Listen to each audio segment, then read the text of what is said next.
Hello! C'est avec un méga grand plaisir que je te retrouve aujourd'hui pour te parler encore et toujours du RGPD. Décidément, je vais avoir du mal à m'en souvenir de ce changement de sens.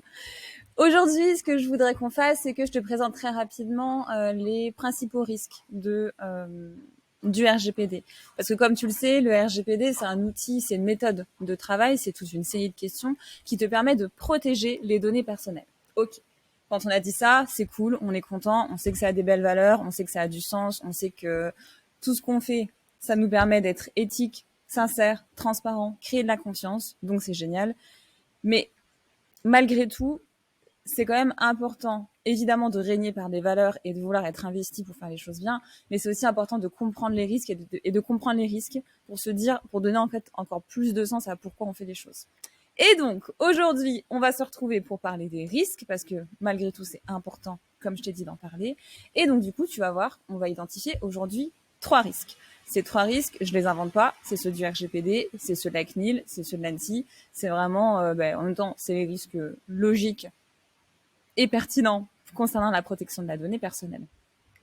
Je me souviens dans mes masterclass et avec mes clients, j'ai souvent l'habitude de dire que protéger une donnée personnelle, c'est faire en sorte qu'elle soit accessible à la personne qui a besoin d'y accéder et exploitable par la personne qui a besoin de l'exploiter.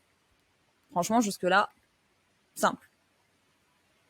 J'ai failli lâcher un petit basique, mais bon, tant pis. Je l'ai fait quand même. Et donc, du coup, les 3 risques de la conformité RGPD, les 3 risques qui nous poussent à faire notre conformité RGPD correctement sont 1. L'accès illégitime aux données. Le fait que tu accèdes de manière illégitime aux données personnelles qu'on t'a confiées, c'est le parallèle du principe de confidentialité. Les données doivent être accessibles uniquement à la personne qui a besoin d'y accéder. C'est le principe de confidentialité. Ensuite, il y a le deuxième risque qui est la modification non désirée des données personnelles. Et ce risque-là, c'est le parallèle du principe d'intégrité de la donnée. Il faut que la donnée personnelle qu'on te confie soit intègre, donc qu'elle soit à jour et qu'elle reflète la réalité de la situation de la personne. Ensuite, on a le 3e risque, la disponibilité de la donnée, le fait que la donnée doit être accessible.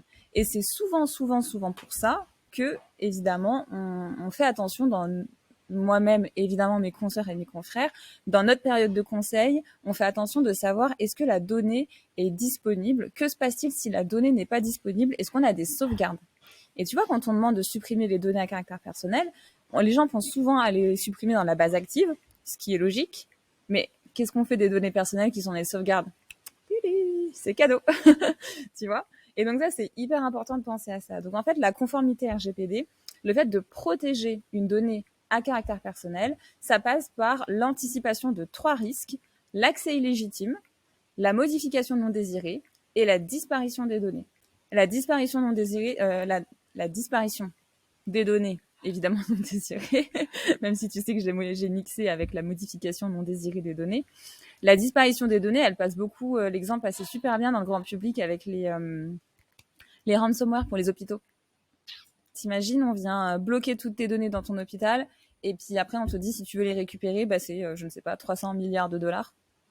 Bah voilà, ça c'est tristement un bon exemple pour illustrer l'importance que la donnée soit disponible. Ok, bon, cette vidéo, j'y suis allée avec beaucoup d'énergie et et peut-être de manière très rapide.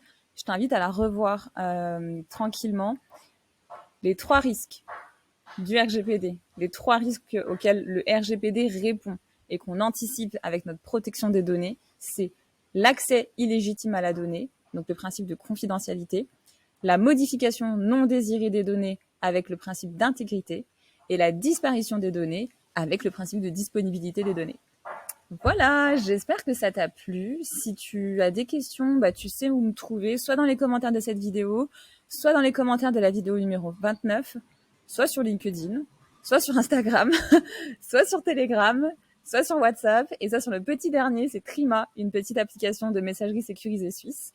J'espère te voir sur un de ces réseaux-là. Je te souhaite une belle journée. Et si tu veux me confier ta conformité RGPD, tu sais également me trouver. Bisous!